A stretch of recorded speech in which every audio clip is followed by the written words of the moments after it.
오늘 저는 마태복음 15장 18절부터 20절의 말씀을 가지고 우리가 회개할 죄가 있습니다 라는 제목으로 함께 말씀의 은혜를 나누려고 그래요. 마태복음 15장 본문 배경을 먼저 좀 설명해 볼까요?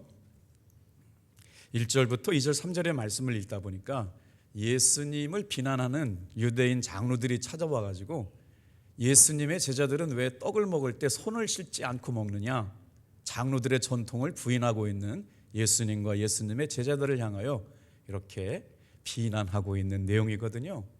한번 제가 읽어드려 볼게요. 그때 바리새인과 서기관들이 예루살렘으로부터 예수께 나와 이르되 당신의 제자들이 어찌하여 장로들의 전통을 범하나이까? 떡을 먹을 때 손을 씻지 아니하나이다. 그랬더니 예수님께서 뭐라고 대답해 주셨느냐? 오늘 우리가 성경 본문 읽으려고 하는 18절, 19절, 20절 말씀을 저와 여러분들이 한 목소리로 읽어볼게요. 시작. 입에서 나오는 것들은 마음에서 나오나니 이런 것들이야말로 사람을 더럽게 하느니라. 마음에서 나오는 것은 악한 생각과 살인과 간음과 음란과 도덕질과 거짓 증언과 비방이니 이런 것들이 사람을 더럽게 하는 것이요 씻지 않는 손으로 먹는 것은 사람을 더럽게 하지 못하니라. 세상 사람들은 전통을 중요해서 떡을 먹을 때는 거룩하게 손을 씻고 먹어야지 왜 예수님과 당신의 제자들은 손도 씻지 않고 떡을 먹습니까? 이렇게 비난했거든요. 그랬더니 예수님께서는 사람을 더럽게 하는 것은 손을 씻고 떡을 먹는 것이 아니라 사람의 입에서 나오는 것, 사람의 마음에서 나오는 것이 사람을 더럽게 한대요.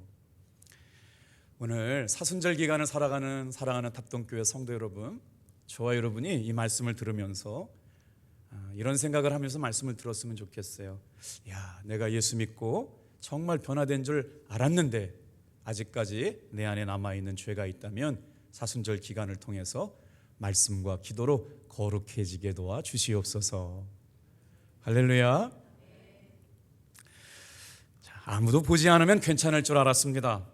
그러나 아무도 보지 않는다고 생각한 그곳에서도 하나님은 나를 보고 계시죠. 왜 우리는 이렇게 아직도 내 안에 남아있는 죄를 회개하며 살아야 하는 것일까요? 정말 우리는 이런 죄책감을 가지고 평생 살아야 되는가요? 그렇지 않습니다. 오늘 이 시간 저와 여러분이 나눌 말씀은 복음에 진정하게 눈뜰 수 있는 은혜를 나누려고 그러거든요. 자, 왜 우리가 하나님 앞에 나의 남아있는 죄를 회개하고 살아야 되느냐? 이런 이유 때문입니다. 고백해 볼게요. 첫째로, 내가 지은 죄는 언제나 나를 고발합니다. 참 신앙생활하면서 듣기 싫은 설교가 죄 설교라죠. 그리고 두 번째가 헌금 설교라고 하는데요. 여러분, 그러나 그렇지가 않습니다. 왜 목사님들이 강단에서 죄에 대해서 설교를 하느냐? 이 설교를 통해서만 아니고 죄에 대한 문제가 해결되어야 진정한 복음 안에서 거듭남이 경험되어지기 때문에 그런데요. 오늘 제가 읽어드리는 이 내용은 다소 듣기 불편하실 수 있지만 복음을 경험한 사람, 복음을 통과한 사람들은 하나같이 이 과정을 통해서 복음에 눈뜨게 되었습니다. 자, 사순절 기간에 여러분 책 한 권 읽으시죠. 제라드 윌슨이라고 하는 목사님이 쓰신 복음에 눈뜨다라는 책인데요. 복음을 진정으로 경험한 사람들에게는 놀라운 삶의 변화가 있었다는 거예요. 주체할 수 없는 감사, 기쁨, 형용할 수 없는 행복이 밀려왔는데 여러분, 왜 오늘 교회가 이렇게 무기력한 신앙생활을 하는 사람들이 교회 안에 많아졌을까요? 회개하고 죄사함을 받고 성령의 감동을 통해서 거듭난 빛의 자녀들이 선하고 아름다운 삶을 살아가게 될 때 하나님은 그들에게 복을 주셨거든요. 그런데 오늘을 살아가는 현대 기독교는 죄사함과 회개를 건너뛰고 축복을 요구하며 살아가기 때문에 여러분 짝퉁 그리스도인들이 많아지고 있는 거예요. 오늘 이 시간에 거룩한 주일 아침에 나와서 복음을 듣는 여러분, 우리 사랑하는 성도 여러분에게 이렇게 축복하며 인사하겠습니다. 너는 아니지? 짝퉁 그리스도인. 제라드 윌슨의 목사님 책 내용 중에 한 대목인데요, 잘 설명해 드려 볼까요? 목사님의 고등학교 단짝 친구가 하나 있었는데요, 이름이 에릭이었어요. 이 선생님이 어느 날 학교에서 여학생을 성추행했다는 혐의로 고소를 당했거든요. 글을 잘하는 사람들은 그 선생님은 정말 그럴 뿐이 아닙니다. 억울해요. 그 선생님을 좀 회복시켜 주세요라고 탄원도 내고 편지도 쓰고 아우성이었다는 거예요. 이 선생님은 전혀, 에릭 선생님은 그런 만한 분이 아니에요. 명예와 위신이 땅에 떨어졌으니까 우리 그분을 위해 기도하고 그분을 건질 방법을 찾아봅시다 라고 얘기했대요. 여러분, 오늘 내 마음속에 틈타 들어와 있는 죄가 해결되지 않으면 죄가 드러날 때는요, 아픔과 고통을 주고 부끄럽게 하고 나서 드러나게 됩니다. 오늘 이 말씀을 듣고 있는 저와 여러분들이 사순절 기간에 다 같이 한번 따라해 볼까요? 내가 지은 죄는 언제나 나를 고발합니다. 그때 복음의 눈뜨다라고 하는 책 안에 에릭이 이렇게 고백을 해요. 나는 어린 시절 화목한 가정에서 자랐고요, 비교적 행복한 시간을 지냈기 때문에 무탈했어요. 그리고 신앙생활도 별로 어려운 것도 없이 순탄하게 신앙생활을 했거든요. 그런데 걸리는 게 하나 있어요. 자주 어렸을 때부터 제 자신의 양심을 마비시켜버리는 일들이 있었는데 그 일이 바로 뭐냐? 거짓말이 내 안에 있었어요. 거짓말은 벌을 모면하기에 너무나 유용한 도구였고요, 손쉽게 내가 원하는 것을 얻을 수 있는 중요한 수단이었기 때문에 거짓말하는 것에 어느새 익숙해져 버렸대요. 그런데 거짓말 말고 자기 양심을 마비시키는 하나가 또 있었는데 그게 바로 뭐냐면 음란물이었대요. 선생님은 초등학교 교사였고 어렸을 때부터 교회를 다녔고 신앙생활 하는 동안에는 무리가 없이 신앙생활 잘하는 사람이었는데도 불구하고 사람들은 알지 못하지만 내면에 거짓말하는 문제와 음란물을 은밀하게 시청하는 문제가 있었다는 거예요. 교사로서 한 학교에서 재직하던 2001년 6월에 어느 더운 여름날 자기 반 학생과 인터넷 채팅을 하다가 해서는 안 되는 실수를 범하게 됩니다. 자기가 가르치고 있는 반 학생하고 성적 관계를 맺자고 여러분 메시지를 보내게 된 거예요. 이것은 에릭 선생님이 살고 있는 텍사스 주에서는 중형에 해당하는 아주 위험한 범죄였거든요. 그런데 순간 자기가 은밀하게 죄를 짓고 있다는 것을 민감하게 생각하지 못하고 있었던 에릭은 자기가 가르치는 제자에게 성적 관계를 맺자고 제안하는 메시지를 보내게 된 것이 들통나게 된 거죠. 그리고 나서 6주 후에 미성년자 성범죄법으로 경찰에 체포가 되었는데 그때부터 자기가 가지고 있었던 습관, 환경과 조건과 때만 맞으면 거짓말을 일삼게 되고 이 위기를 모면하기 위해서 이 학생이 나를 유혹했지 나는 먼저 내가 그거를 제안한 적이 없다고 거짓말하게 됐다는 거예요. 도리어 나는 피해자이기 때문에 여러분 그는 자기를 변론하는 과정 가운데 억울한 생각이 들었답니다. 오늘 시간 저는 여러분의 삶에 아직도 남아있는 죄가 뭔지 모릅니다. 그러나 이 말씀을 듣는 순간 내 안에 지은 죄가 언제나 나를 고발하고 있다는 것을 민감하게 깨닫고 끊어야 할 것 끊어버리고 주님 앞에 진정한 복음이 눈뜨면서 자유를 얻게 되는 시간 되기를 주님의 이름으로 축복합니다. 은밀한 성적인 죄는 우리의 인생을 망가뜨릴 뿐만 아니라 우리를 영적으로 죽음으로 몰아가게 된다는 것이죠. 듣기 거북스럽지만 이 부분이 어떻게 복음 안에서 눈뜨게 됐는지 한번 들어보실래요? 2008년 1월 18일 차를 몰고 가던 그 한적한 시골 마을에서 나는 성경 안에 나오는 다메섹 사도 바울이 되었다. 사도 바울이 다메섹 도상에서 부활하신 주님을 만났던 것처럼 그곳에서 내면에 찾아오시는 예수님을 나도 만났다. 그분의 임재는 내 피부에 와닿을 정도로 생생했으며 주님의 음성은 이렇게 들려왔다. 이제 너는 새로운 피조물이다. 너는 새 사람이 될 것이다. 하나님의 음성을 듣는 순간 내 안에는 주체할 수 없는 울음이 터져나왔다. 생전 처음으로 하나님이 내 안에 임재해 계시고 나는 하나님 앞에 철두철미한 죄인이라고 하는 걸 깨닫게 되었다. 그럼에도 불구하고 나는 내가 신앙이 성장했고 하나님을 경험한 믿음의 사람이라고 얘기했지만 내 죄를 하나님 앞에 회개하지는 않았다. 제가 이 책을 읽으면서 무슨 생각을 했냐면 우리 교회 안에 있는 성도님들, 나도일 수 있고 여러분들도 있고 그럴 수도 있겠다. 나는 예수 믿는 사람이에요. 그따위 죄가 뭐가요? 왜요? 괜찮아요. 멀쩡하거든요 라고 얘기하면서 음란과 불륜을 몇 년 동안 지속해 왔다고요? 이 책에 보니까 7년 동안 성도들을 속이고 아내를 속이고 하나님을 속이고 그 관계를 유지했대요. 제가 이해가 되지 않는 부분이 있어요. 복음을 아는 사람이 어떻게 그럴 수가 있었을까요? 죄가 드러나게 되면 아픔과 고통과 죄악 가운데 모든 걸 부끄럽게 만드는 걸 알면서 어떻게 그런 삶을 살 수가 있었을까요? 책을 읽다가 중요한 단서 하나를 발견하게 됐어요. 죄가 무서운 건 알았지만 하나님 앞에 죄를 회개한 적이 없었다는 거예요. 그리고 자신이 하나님의 말씀을 갈망하면서도 육신의 정욕이 주는 일시적인 쾌락을 떨쳐버릴 수가 없어서 자기는 7년 동안 아내를 속이면서 음란과 거짓말과 불륜 이거를 꿈꾸면서 생각하다가 자기가 가리키고 있는 학생에게 성적 관계를 맺자고 메시지를 보낸 것이 발각이 된 거예요. 자, 이제 그것이 들통이 나고 나서 하나님 앞에 회개하면서 처음으로 회개의 과정을 겪으면서 복음에 눈 떴다고 얘기하는 거예요. 나는 용기를 내서 내 아내에게 그동안의 거짓말과 간통과 음란물 중독을 고백할 수 있었다. 불륜을 저지르고 안 그러겠다고 다짐을 하고 또 다짐을 하고 또 다짐을 하고 하는 과정이 7년 동안 계속되었다. 복음 안에 해결책이 있었음에도 불구하고 내 눈은 여전히 나의 만족과 나의 유익을 추구하고 있었다. 근데 왜 그렇게 회개하게 됐냐면요, 여러분, 지난달에 썼던 카드값이 다음 달엔 반드시 청구서와 함께 은행에서 연락이 오잖아요. 우리가 지은 죄는 반드시 하나님께서 셈하는 날이 옵니다.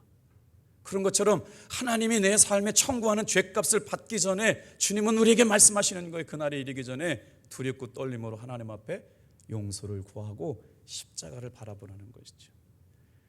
이분이 자기를 감추고 속이고 변론하는 동안에 거짓말 탐지기를 했대요.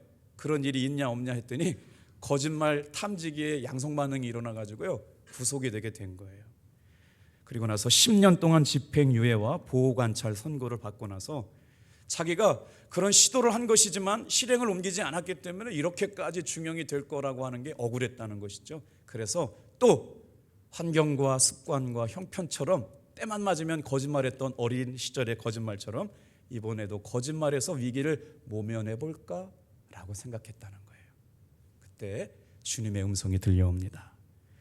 에리가 용기를 내서 네 아내에게 너의 죄를 고백할 수 있겠니?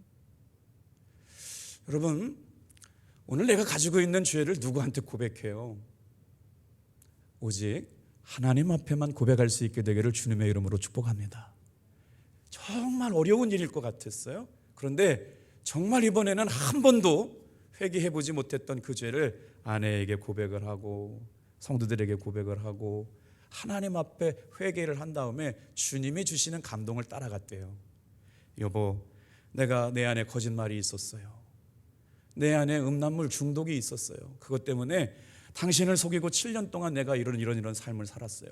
정말 용서할 수 없겠지만 한 번만 나를 용서해 줄 수 있겠어요? 여러분, 이게 바로 십자가를 통과하는 겁니다. 내가 죄를 감출 수 있다고요? 내가 감출 수 있는 죄가 끝까지 감추어진다고요? 성경은 그렇게 말하지 않습니다. 오직 내가 죄인인 것을 인정하고 용서를 구하고 하나님께 돌아오게 될 때 다 같이 한번 따라해 보겠어요? 복음에 눈뜨게 될 줄로 믿습니다. 그런 과정을 겪고 있는데 마가복음 1장 15절 말씀이 들려지더래요. 다 같이 한번 따라하겠습니다. 회개하고 복음을 믿으라. 그러니까 여러분 참 이상하죠? 그런 말씀을 안 들었던 게 아니에요. 자기가 회개하려고 하는 마음이 있다 보니까 목사님 말씀이 지나가다가 그냥 주님께서 강권적으로 들려주셨대요. 회개하고 복음을 믿으라. 그래서 아내에게 커밍아웃을 한 거예요. 여러분, 이러면 어떻게 해야 돼요? 막 땅을 치고 울면서 불면서 내가 너 같은 놈을 믿고 살았냐고 막 싸우고 이혼하자고 난리를 떨어야 되잖아요. 그런데 여러분, 내가 하는 것과 성령님이 하시는 걸 따라가는 건 달라요. 성령님께서 마음속에 찾아오셔서 회개하고 죄사함을 받으라 라고 말하니까 주님 앞에 그래, 이번만큼은 내가 내 거짓말 내 음란을 속이지 말고 주님 앞에 고백해봐야지 이러고 아내에게 얘기했더니 아내가 그렇게 했대요. 정말 아프고 힘들고 고통스러운 시간을 지나면서도 아내가 용서를 해주더랍니다. 그래서 남편과 아내가 중독 치유 프로그램에 참여하고 어디서부터 잘못된지를 돌아보고 아내가 그 남편에게 그랬대요. 여보, 내가 당신을 용서할게요. 그 순간 내 안에 있던 거짓말로 속여왔던 내 자신이 철두철미하게 죄인이었음을 알게 되었고, 용서를 비는 기나긴 과정이 시작되었음에도 불구하고 비록 고백과 회개는 고통스러웠지만 어디서도 경험할 수 없는 내 안에 복음의 생명력이 살아오르기 시작했다. 진정한 회개와 진정한 용서와 내 마음이 깊이 들어왔으며 내 죄에 대한 통렬한 반성과 회개는 내가 구원받은 하나님의 자녀가 되었다는 걸 진짜 깨닫게 주었다. 다 같이 한번 따라해 볼까요? 내가 지은 죄는 언제나 나를 고발합니다.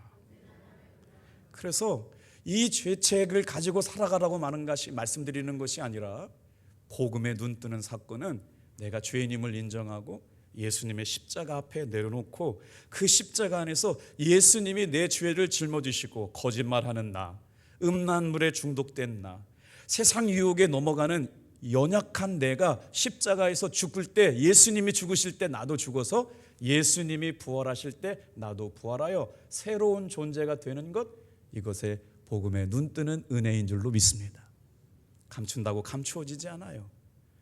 자, 그래서 오늘 예수님께서는 오늘 이 말씀처럼 유대인의 전통을 따르지 않고 장로들의 전통을 따르지 않는 예수님과 예수님의 제자들을 향하여 어떻게 떡을 먹으면서 손을 씻지 않고 먹을 수 있냐, 이 불결한 것들아.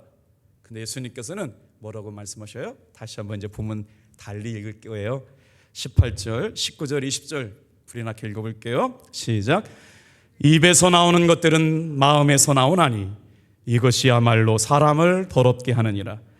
마음에서 나오는 것은 악한 생각과 살인과 간음과 음란과 도둑질과 거짓 증언과 비방이니 이런 것들이 사람을 더럽게 하는 것이요, 씻지 않는 손으로 먹는 것은 사람을 더럽게 하지 못하느니라. 여러분, 이 말씀을 어떻게 이해하셨어요? 신앙의 본질적인 게 뭐냐고요?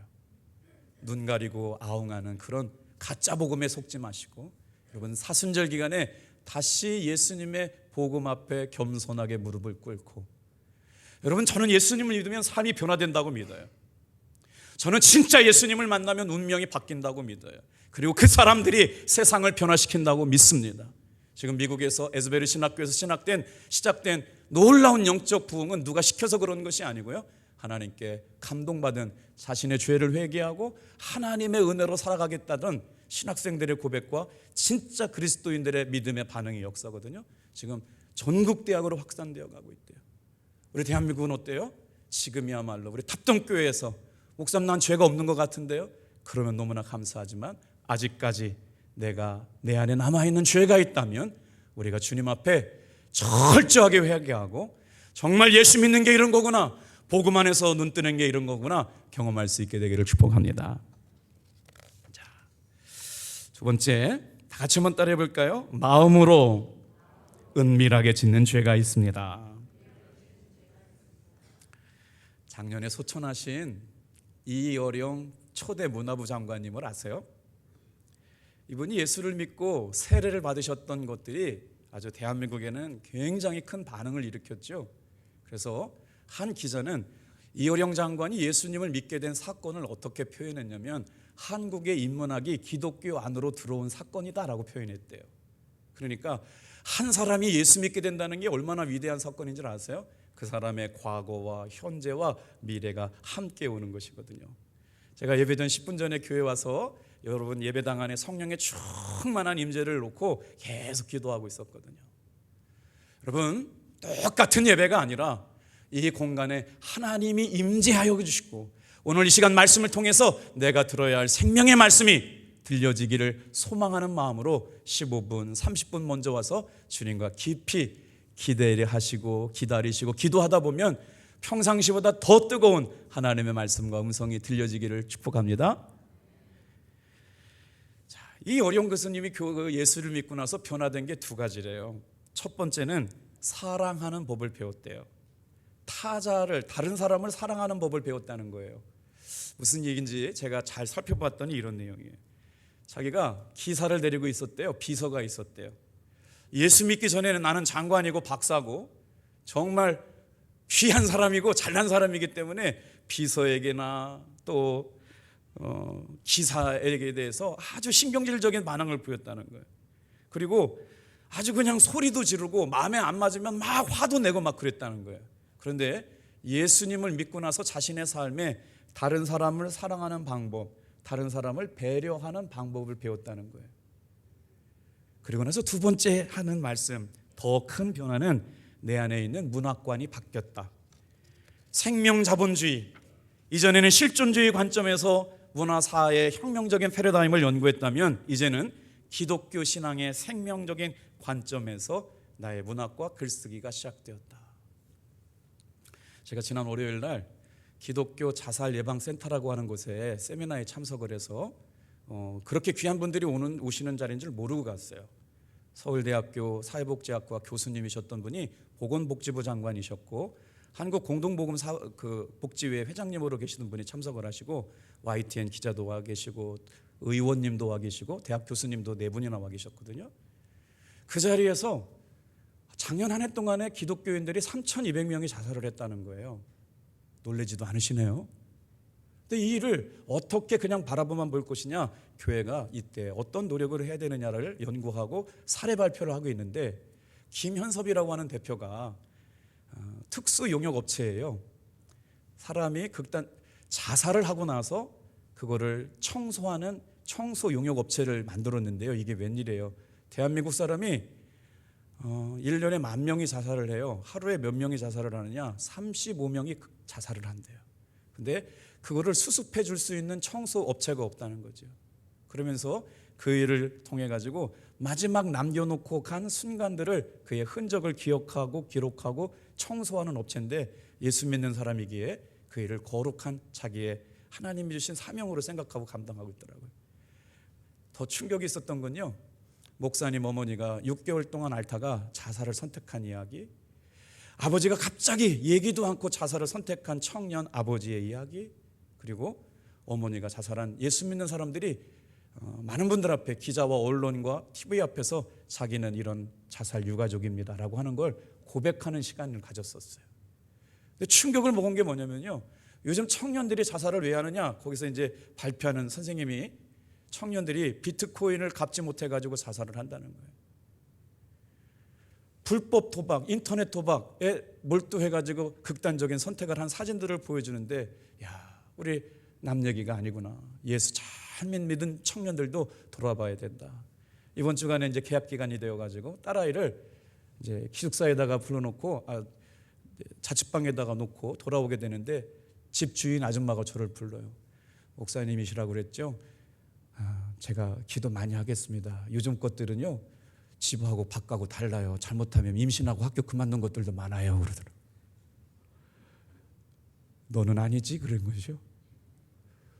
흔히 청년들이 예수님 믿는다고 신앙생활 한다고 내버려두면 안 돼요. 다 같이 한번 따라해 보세요. 은밀하게 지은 죄는 나를 고발합니다. 죄는 단지 하나의 죄로 끝나지가 않아요. 다 같이 한번 누가복음 8장 17절 말씀 좀 같이 한번 읽어볼게요. 시작. 숨은 것이 드러나지 아니할 것이 없고 감추인 것이 장차 알려지고 나타내지 않을 것이 없느니라. 아무도 보지 않는다고요? 그 순간에 하나님은 보고 계시고요. 나만 괜찮으면 괜찮다고요? 그렇지가 않아요. 내 양심이 나를 고발해요. 자, 다윗이라고 하는 인생이 하나님 앞에 죄를 지은 것을 회개하는 본문 내용이 시편 51편 말씀이거든요. 자, 다윗에게 있어서 대적할 자가 없었어요. 왕 중에 왕이었거든요. 근데 그를 넘어뜨리는 죄가 그의 삶에 찾아왔죠. 누구였까요? 다른 사람이 아니라 바로 자기 자신이었어요. 다윗은 밧세바와의 불륜으로 말미암아 하나님 앞에 은밀하게 지었던 죄가 있었어요. 그때가 언제냐면 이스라엘이 전쟁 중이었거든요. 근데 왕이 전쟁을 나가지 않아도 왕을 위해서 싸우다 죽어줄 사람이 있어요. 그래서 왕은 한가롭게 뒷짐이나 지고 왕궁을 이렇게 거닐다가 아리따운 여인이 목욕하고 있는 모습에 유혹을 당하게 되죠. 그리고 나서 어떻게 해요? 자신에게 목숨 걸고 충성했던 사랑스러운 신하와 부하들은 전쟁터에 보내고 자기는 한가롭게 불륜의 자리에 빠지게 된 거죠. 자신의 의무를 저버리고 게으름을 피우는 그 순간 죄는 우리의 뼛속 깊이 파고 들어와서 환경과 조건과 때만 맞으면 죄는 우리를 고통스럽게 만들어가게 합니다. 밧세바라는 여인과 불륜이 시작된 그때 외적으로는 아무런 문제가 없어요. 왜냐하면 전쟁에 나갔던 군대가 승리했거든요. 자기가 그렇게 불륜의 자리, 음란의 자리, 죄 짓는 자리에 있어도 여러분 외적으로는 부족함이 없어요. 부하들이 승전보를 가지고 왔거든요. 여러분, 제가 오늘 이 시간에 이 말씀은 너희들은 죄가 있고 나는 죄가 없다고 드리는 말씀이 아니고요, 나에게도 여러분에게도 하나님 앞에 은밀하게 남아있는 죄가 해결되어야 주님이 주시는 십자가의 복음, 은혜의 복음, 사랑의 십자가의 복음이 시작되어지고 눈뜨게 되어지기를 주님의 이름으로 축복합니다. 그래서요, 그때 다윗의 마음속에는 부족한 게 하나도 없는 것처럼, 그렇지만 내적으로는 영적 심각한 타락이 시작되고 있었어요. 우리 인생도 마찬가지입니다. 겉으로는 잘 되고 있는 것 같고 성공하는 것처럼 보이지만 사실은 부패하고 있고 사실은 음란하며 하나님 모르게 은밀하게 죄짓고 있는 것들이 남아있다면 오늘 이 말씀을 하나님의 경고 삼아서 두렵고 떨림으로 십자가를 통과하는 믿음의 종들 되시기를 주님의 이름으로 축복합니다. 다 같이 한번 따라해 보겠습니다. 죄는 단지 하나의 죄에 머물러 있지 않는다. 부부의 세계라고 하는 드라마에서 남편이 공군을 샀던 거 있잖아요. 바람 피는 게 뭐가 죄냐고 물었던 질문들 기억하세요? 드라마를 안 보시는구나. 바람 피는 게 뭐가 죄가 되는데, 이런 명대사가 있거든요. 목사만 TV 보고 여러분은 안 보셔서 바람 피는 게 뭐가 죄가 되는데 막 이런 거였거든요. 청년들도 마찬가지 아닐까요? 여러분, 한번 다윗의 입장에서 말씀을 풀어볼까요?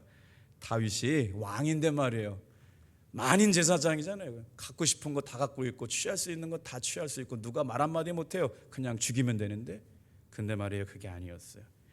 처음 시작한 밧세바와의 불륜은 부끄러운 죄 하나로 끝날 수 있었습니다만 그 죄를 감추려고 하는 순간 문제가 생긴 거예요.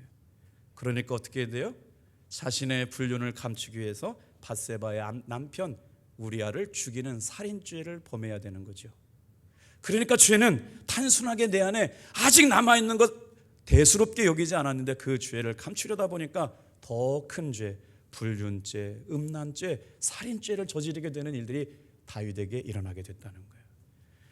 놀랍게도 죄는 우리의 영혼을 깊은 수렁에 빠지게 만들어 놓습니다.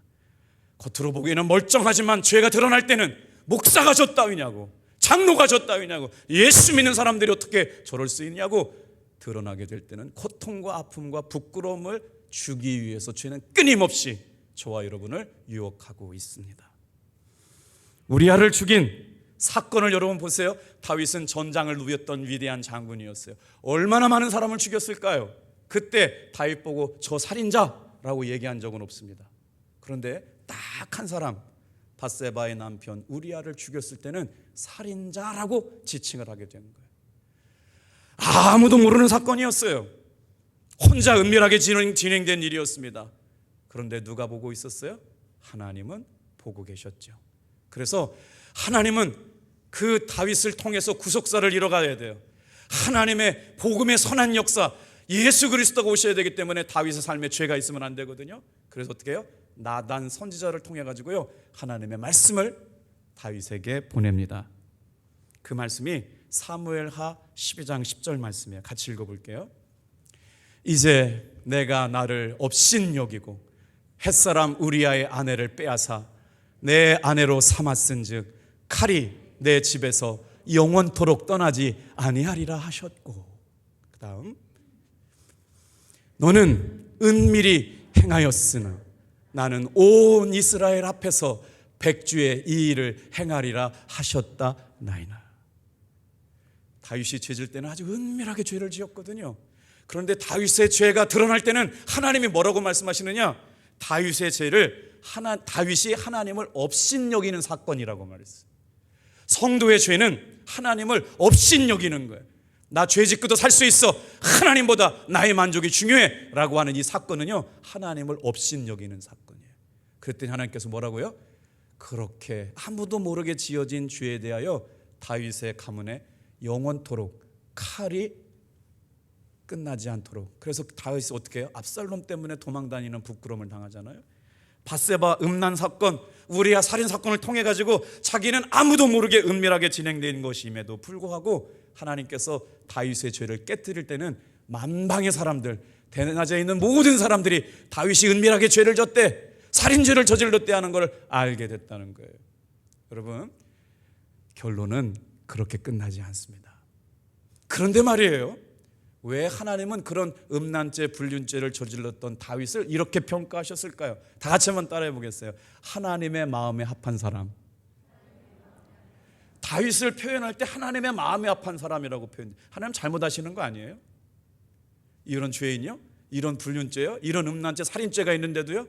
그런데 오늘 이 나단의 선지자를 듣고 말씀을 듣고 여러분, 다윗은 누구도 경험할 수 없는 철저한 회개로 하나님 앞에 회개하고 돌아온 왕임을 기억하시길 바랍니다. 그래서 시편 51편은 다윗의 죄와 회개한 내용들을 고스란히 담아내고 있어요. 다 같이 한번 따라하겠습니다. 은밀한 죄는 나를 고발합니다. 다 같이 누가복음 8장 17절은 다시 한번 읽어볼게요. 시작. 숨은 것이 장차 드러나지 아니할 것이 없고 감추인 것이 장차 알려지고 나타나지 않을 것이 없느니라. 죄의 실상이 이렇습니다. 오늘 우리도 마찬가지예요. 회개는 그렇기 때문에 주님 앞에 나와서 내가 이렇게 연약한 죄인입니다, 내가 이렇게 부끄러운 죄를 저질렀습니다라고 하는 건 우리를 정죄함으로 끝나는 것이 아니라, 다 같이 한번 따라해 보겠어요. 회개는 영적으로 놀라운 기회를 제공합니다. 자, 왜 그럴까요? 다 같이 한번 세 번째 따라해 볼게요. 죄로 넘어졌어도 십자가를 바라보면 회복시켜 주십니다. 올해가 여러분, 하디 선교사님이 1903년 원산에서 회개했던 그 회심을 기념하는 120주년 기념일이거든요. 그래서 속회공과 보시면 두 공과가 하디 선교사의 회심에 대하여 다루고 있거든요. 한번 선교사님 사진 좀 보여주실까요? 자, 우리에게 남아있는 죄가 무언가를 여러분 민감하게 고민하시면서 말씀을 들었으면 좋겠어요. 입술로는 하나님을 주님이라고 부르면서도 마음으로는 하나님을 의지하려고 하는 마음이 있다면 아직 나에게 남아있는 죄가 있습니다.